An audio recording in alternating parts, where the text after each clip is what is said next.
Salam sejahtera, terima kasih karena bersama dengan saya di Nazilin Unity Channel. Dulu, tak emosi Muhyiddin kata PAS parti ajaran sesat. Rupa-rupanya satu ketika dahulu, Muhyiddin pun pernah menyebut PAS parti ajaran sesat. Tapi waktu itu hairannya kenapa emosi PAS tidak juga muncul. Dulu tak emosi. Sekarang ini PAS tiba-tiba emosi pula. Dan yang lebih menarik lagi, selepas Muhyiddin kata PAS parti ajaran sesat, boleh pula mereka saling berpelukan dan saling juga dalam satu gerakan politik Perikatan Nasional.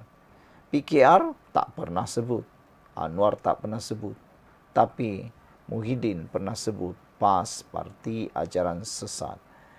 Pada suatu ketika dahulu, Tan Sri Muhyiddin Yassin pernah melabelkan Parti PAS sebagai Parti Ajaran Sesat PAS.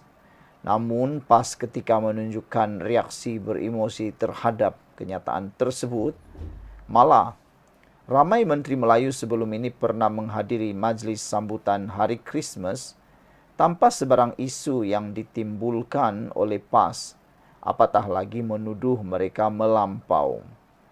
Namun kini, apabila Menteri Perumahan dan Kerajaan Tempatan Ngah Ming menganjurkan program sambutan Krismas dan mengkritik PAS sebagai sesat, seluruh jentera PAS tiba-tiba dikerah untuk membuat laporan polis.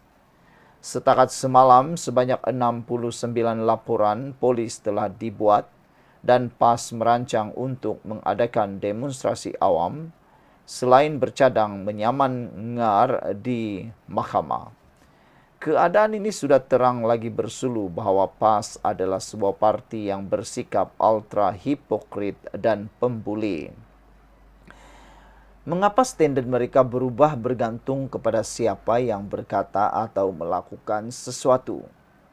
Jika PAS benar-benar serius dalam isu ini, mereka wajar menjelaskan sama ada mereka juga berniat untuk melarang majlis rasmi sambutan Deepavali untuk masyarakat India, Gongsi Fachai untuk kaum Cina, atau Pesta Keamatan dan Gawai di Sabah serta Sarawak yang dianjurkan oleh agensi kerajaan.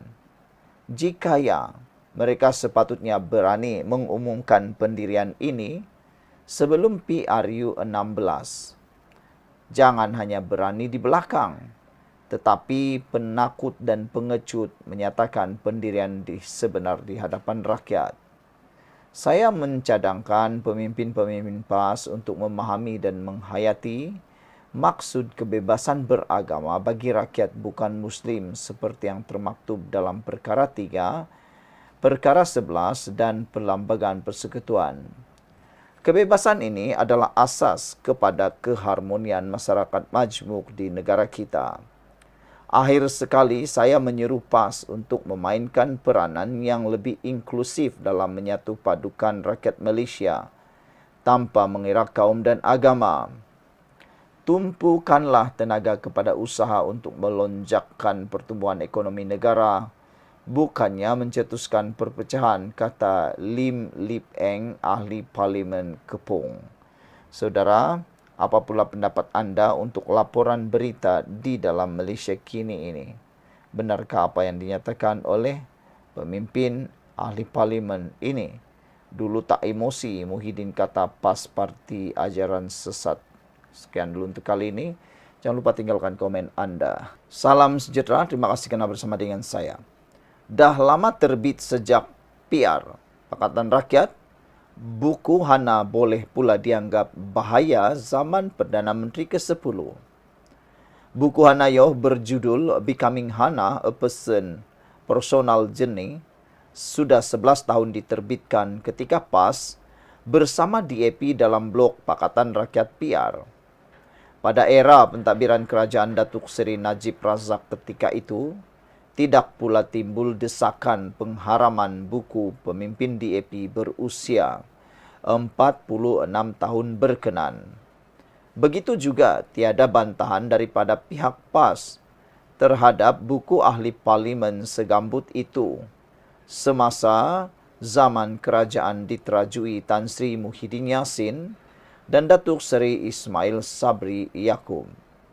Namun, tirai tahun baharu 2025 menyaksikan pembangkang Sakan mahu berhimpun di Kuala Lumpur atas nama Himpunan Bangkit Ummah selepas solat Jumaat esok. Mengulas sikap pembangkang yang bersungguh menganjurkan himpunan tersebut, Peguam Hisham Fauzi berkata, buku Hana itu merupakan kisah perjalanan kehidupan peribadi. Buku ditulis 10 tahun dulu, tahun 2014, ketika DAP bersama PAS dalam Pakatan Rakyat. Ketika itu, tiada desakan haramkan buku ini. 33 bulan jadi kerajaan tahun 2020 hingga 2022, tiada tindakan kerajaan Perikatan Nasional PN haramkan buku ini sehingga sudah diulang cetak sebanyak 18 kali. 2024, bila orang jadi kerajaan baru sibuk desak haramkan, kata beliau lagi. Menurut Hisham, Hana seorang penganut Kristian yang menulis berdasarkan ajaran agamanya. Kefahaman duta Tuhan itu berdasarkan agamanya dan bukan agama Islam. Malah kalau ikut ajaran Kristian, Jesus itu anak Tuhan. Itu pegangan mereka dalam agama mereka. Sudah tentulah tak selaras dengan pegangan akidah kita umat Islam, katanya lagi. Kita sebagai umat Islam ada akidah kita sendiri. Bagi mereka, agama mereka. Bagi kita, agama kita. Nasihat peguam itu lagi. Saudara-saudara sekalian, memang memeranjatkan apabila kita tahu rupa-rupanya buku Hanayoh ini sudah pun dicetak sebanyak 18 kali. Tapi yang hairan, 33 bulan jadi kerajaan pada tahun 2020 hingga tahun 2022, tiada pula tindakan kerajaan Perikatan Nasional yang dianggotai oleh Bersatu dan PAS ketika itu untuk mahu mengharamkan buku ini hingga sudah dicetak berulang kali. Kenapa baru sekarang tiba-tiba mereka guna isu tersebut? 2024 bila orang jadi kerajaan baru sibuk desak haramkan, kata beliau. Beliau juga mengatakan bahawa Hana seorang penganut Kristian yang menulis berdasarkan ajaran agamanya. Kefahaman duta Tuhan itu berdasarkan agamanya dan bukan agama Islam. Malah, kalau ikut ajaran Kristian, Jesus itu anak Tuhan. Itu pandangan mereka. Dalam agama mereka, sudah tentulah tak selaras dengan pegangan akidah kita umat Islam, tulis beliau. Kita sebagai umat Islam ada akidah kita sendiri. Bagi mereka, agama mereka. Bagi kita, agama kita, nasihat peguam itu lagi. Ini rupanya sebab pembangkang bersungguh mainkan kembali isu buku Hanayoh. Apa sebabnya pembangkang mahu memainkannya? Kerana mereka beria-ia memainkan kembali isu buku Menteri Belia dan Sukan itu. Perhimpunan yang diadakan di Masjid Jamek, Kampung Baru di Kuala Lumpur selepas solat Jumaat itu diwar-warkan sebagai membantah tindakan pihak-pihak yang mengganggu-gugat keharmonian umat Islam di negara ini. Seorang TikToker, Harun Muhammad Shah, berpendapat sikap pembangkang yang bersungguh mencanangkan isu buku Hanayoh kerana mereka mahu menghimpunkan seramai 1 juta peserta. Bayangkan kalau tak dapat capai target, malulah pembangkang, katanya.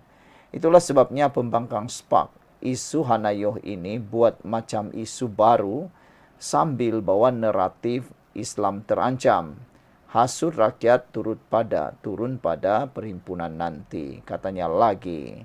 Sekian untuk kali ini, jangan lupa tinggalkan komen Anda.